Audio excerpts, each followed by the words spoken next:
105살 나이에 제주도에서 숨진 어머니. 마지막 33년 자신을 돌봐준 아들에게 1000평 땅을 남겼습니다. 그런데 평소 연락도 없던 형제자매 3명이 땅을 나눠달라며 소송을 냈습니다.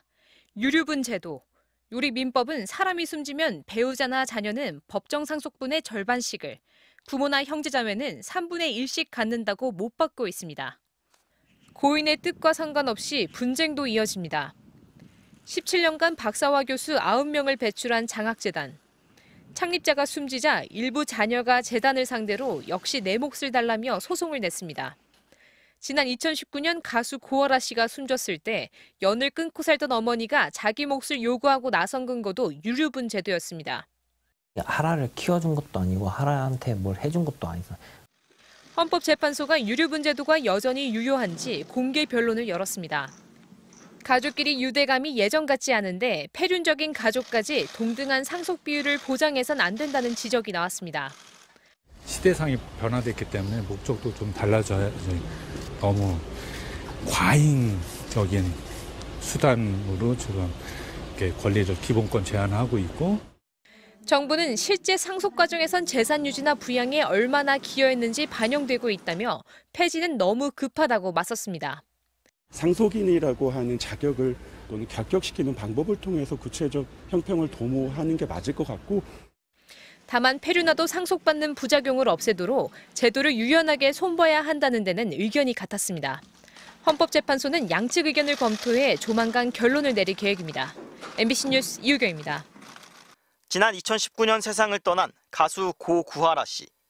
10년 넘게 연락을 끊고 살던 어머니가 돌연 유산을 나눠달라며 나타났습니다. 그분이 하라를 키워준 것도 아니고 하라한테 뭘 해준 것도 아니고. 소송 끝에 어머니는 유산 일부를 받았습니다. 지난 1977년 도입된 유류분 제도.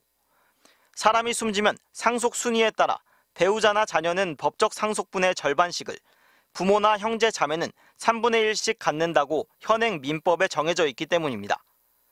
이혼한 뒤 재혼해 남처럼 살다가 아들이 숨지자 54년 만에 나타난 어머니도 아들의 사망보험금 중 3억여 원을 받아갔습니다. 한 번 정도로 왔으면 저가 이해가 갑니다. 이 생모란 사람은 우리 동생 2살 때 버리고. 헌법재판소가 47년 만에 이 유류분 제도의 일부 조항은 헌법에 어긋나 폐지하고 일부는 법을 고쳐야 한다고 결정했습니다. 양육과 부양 의무를 다하지 않거나 부모를 버리거나 학대한 폐륜적 불효자까지 상속받는 건 국민 법감정에 어긋난다며 이들을 배제하는 조항을 만들라는 겁니다. 헌재는 반대로 숨진 가족을 오래 돌봤거나 재산 형성에 기여한 가족은 더 많은 유산을 갖도록 하는 조항도 요구했습니다. 폐륜적인 행위를 한 사람에게 유류분 권리를 상실시키고 반대로 독박 간병과 같이 돌아가신 분을 특별히 부양한 상속인에게는 그 기여분을 인정할 수 있도록. 또 형제 자매까지 유산 일부를 보장한 조항은 위헌이라며 폐지를 결정했습니다. 재산 형성에 대한 기여나 기대가 거의 인정되지 않고 이미 독일과 일본 등 해외에서도 제외되고 있다는 이유입니다. 헌재는 다만 사회와 가족 제도가 변해도 유류분을 법으로 정한 제도 자체는 합헌으로 그대로 유지해야 한다고 판단했습니다. MBC 뉴스 김상훈입니다.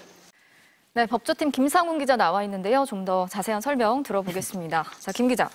유류분 제도가 도입된 지 47년 만이자 3번째 헌법 소송에서야 대대적인 개선이 이루어지게 됐습니다. 왜 바꾸라는 결정이 나온 건가요?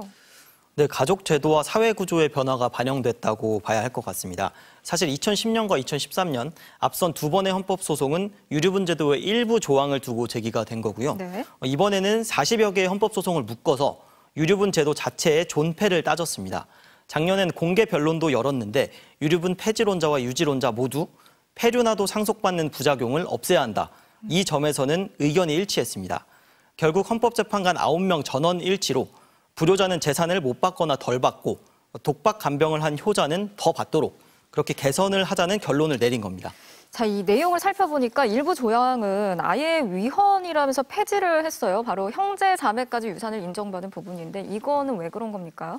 네, 그 상속 순위를 보면 1순위는 배우자와 자녀, 2순위가 부모, 그리고 마지막이 형제와 자매입니다.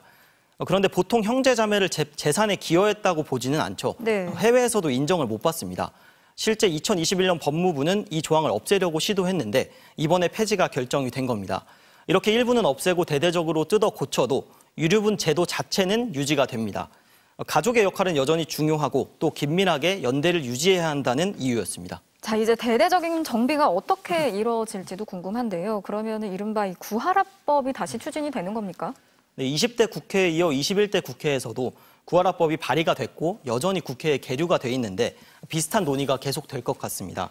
민법에 보면 구체적인 이혼 사유가 줄줄이 규정이 돼 있습니다. 네. 그것처럼 유류분 상속에서 누구를 빼고 누구에겐 더 줄지 그런 구체적인 조건을 정해야 할 것 같습니다. 헌재는 2025년 내년 말까지 법을 고치라고 국회에 주문한 상태입니다. 네, 김상훈 기자 잘 들었습니다.